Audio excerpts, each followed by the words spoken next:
नमस्कार, आदाब दोस्तों, मैं हूं अयाज।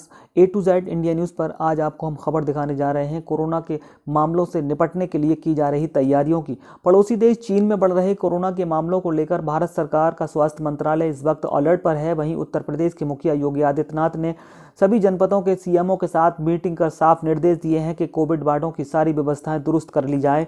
वहीं ये तस्वीर उत्तर प्रदेश के कासगंज जनपद से सामने आई है, जहां पर सीएमओ अवध किशोर प्रसाद ने गंजडवारा सामुदायिक स्वास्थ्य केंद्र पर पहुंचकर सारी व्यवस्थाएं चेक की हैं और कोविड रूम में मॉक ड्रिल भी किया है। वहीं A to Z India news के सहयोगी शकील अंसारी भी गंजडवारा सामुदायिक स्वास्थ्य केंद्र पहुंचे, जहां उन्होंने सीएमओ अवध किशोर प्रसाद से जानकारी चाही।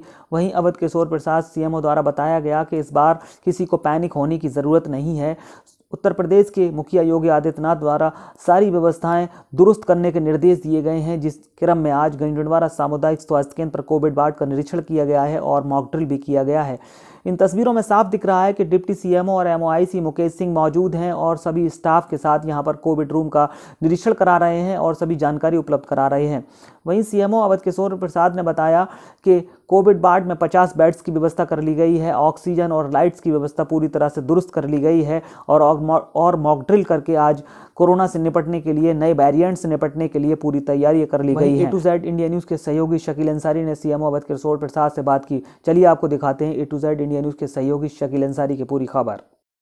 तो सर क्या तैयारी है, कितने बेड यहाँ पर हैं? देखिए, जो कोविड का इस बार जो अंदेशा हुआ है, नया वेरिएंट के पेशेंट जो है अगल बगल के देशों में, करीब 5 देश में जो है काफ़ी संख्या में मरीज निकलने लगे हैं। तो उन देशों से लोग हमारे यहाँ भी आते जाते हैं। इसीलिए हम लोग जो है इस पर अलर्ट हैं, क्योंकि वो वेरिएंट बहुत ख़तरनाक है। चाइना में, चाहे यूनाइटेड स्टेट्स ऑफ अमेरिका में है, ब्राज़ील में है, तो इन सब देशों में जो है ये केसेस जो है काफ़ी संख्या में निकल रहे हैं। तो हम लोग पहले से ही तैयारी कर रहे हैं। लोगों में जो है केवल जागरूक रहना है और कोई जो है पैनिक नहीं क्रिएट हो लोगों में। ये भी संदेश आप लोगों को देना है कि कोई घबराने की कोई ज़रूरत नहीं है। जो इससे बचाव के उपाय बताए गए हैं कि सोशल डिस्टेंसिंग रखिए, यानी दूर दूर रहिए, मास्क पहनिए और सैनिटाइज करते रहिए। हाथ को जो है साबुन पानी से करिए, चाहे सैनिटाइज़र से करिए।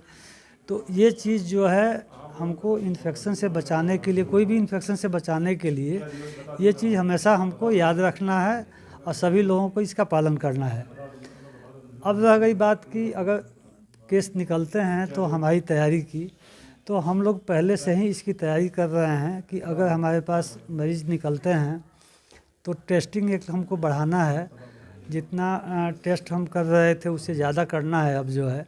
तो टेस्ट करने के लिए जो भी सामान चाहिए, रिएजेंट चाहिए हैं, RT-PCR या एंटीजन, 2 तरह के टेस्ट किए जाते हैं, तो वो सब सामान हमारे पास है।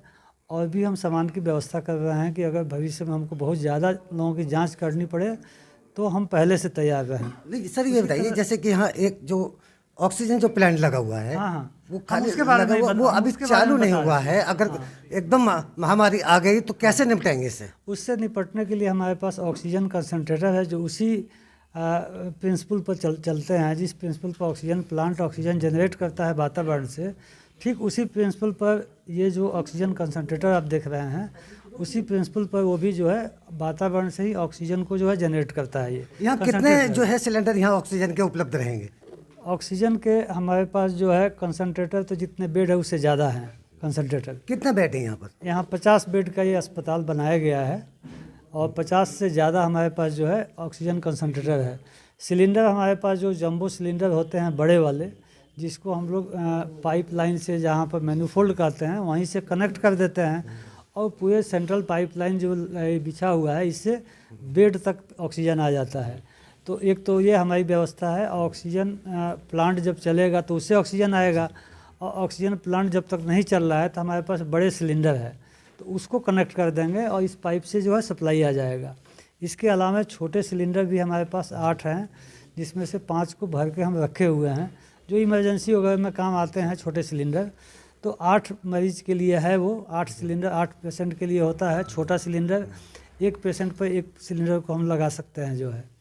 तो ये हमारी ऑक्सीजन की कोई दिक्कत नहीं है। हमारे पास वैकल्पिक व्यवस्था भी है कि ऑक्सीजन प्लांट नहीं चल रहा है तो भी हम व्यवस्था किए हुए हैं, लेकिन हम उसको सही कराने के लिए हम प्रयासरत हैं। और आज ही उसका जो है साइरेक्स एक जो है कंपनी है जो जिसको ठेका दिया गया है उपकरण को मतलब कि ठीक करने के लिए, तो ये पूरे प्रदेश का दिया हुआ है। तो वो हमारा जो है बात हो गई है आज, वो आएंगे, आकर के यहाँ पर जो है उसको चेक करेंगे कि क्या कमी है और उसी हिसाब से अपना सब सामान ला करके उसको सही कराएंगे। सर एक और कहना है, जैसे कि यहाँ ये गन्नौर का पूरा इलाका यहाँ पर बहुत काफ़ी दूरी का पड़ता हुआ है यहाँ, लेकिन यहाँ कोई भी गंभीर कोई बीमारी कैसे किसी का एक्सीडेंट हो जाए तुरंत यहाँ से रेफ़र कर दिया जाता है। यहाँ ना कोई एक्सरा मशीन है, ना कोई भी इस तरीके की सुविधा यहाँ नहीं मिलती है। जरा सी भी चोट लगती है यहाँ से रेफ़र किया जाता है। यहाँ के डॉक्टर से यहाँ डॉक्टर अपने हाथ पैरों से काम नहीं करेंगे, क्योंकि यहाँ रात दिन डॉक्टर्स यहाँ जो मौजूद हैं वो मेहनत करते हैं, लेकिन उनको सुविधाएँ नहीं मिल पाती। ये सुविधाएँ कब तक उपलब्ध हो सकती हैं इस अस्पताल को? सुविधाओं की जहाँ तक सवाल है, विशेषज्ञ डॉक्टरों की अभी कमी है। और विशेषज्ञ डॉक्टर अगर यहाँ पर आ जाते हैं, जैसे कि ये CSC है तो यहाँ पर विशेषज्ञ डॉक्टरों का पद है, और विशेषज्ञ डॉक्टर जब आ जाते हैं तो उनको काम करने के लिए जो उपकरण की कमी होगी वो भी हम पूरा कर देंगे। और केसेस जो रेफ़र होते हैं, छोटे मोटे केस रेफ़र नहीं होने चाहिए। और जिला सर मजबूरी ये है क्योंकि यहाँ कोई उनको कोई सुविधाएं नहीं मिल रही डॉक्टर को। उतना प्राथमिक उपचार की सुविधाएं हैं यहाँ पर, ऐसा नहीं है कि सबको रेफ़र कर दिया जाए, लेकिन हाँ जो गंभीर है, जिसको विशेषज्ञ चिकित्सक की ज़रूरत है या बड़े बड़े जांच की ज़रूरत है, तो स्वाभाविक है कि जिला अस्पताल इसीलिए बना हुआ है कि सभी CSC PSC से जो गंभीर मरीज़ हैं उनको रेफ़र किया जाए। जहाँ तक मेडिको लीगल का सवाल होता है, मारपीट के जो केसेज आते हैं और उनका एक्सरे जो होता है वो मेडिको लीगल इम्पोर्टेंस है उसका, उसके लिए रेडियोलॉजिस्ट जो एक अधिकृत है और वहाँ का जो एक्सरे होता है उसकी रिपोर्ट जो लगती है वहीं कोर्ट में मान्य होता है। तो इस वजह से उस केस को रेफ़र किया जाता है। उसी तरह से एज का है, एज का निर्धारण करने के लिए भी एक्सरे होता है, वो भी कानूनी प्रक्रिया है। तो इसलिए जो है अधिकृत वहीं का रेडियोलॉजिस्ट है, क्योंकि रेडियोलॉजिस्ट एक ही जनपद में है जो कि जिला अस्पताल में है, तो इसलिए जो है रेफ़र करना पड़ता है। लेकिन बाकी चीज़ के लोगों का प्राथमिक स्वास्थ्य जो है देने के लिए ये सब सुविधाएं हैं, और हमारे डॉक्टर जो है उतने प्रशिक्षित हैं कि वो सब कर लेंगे, करते भी हैं।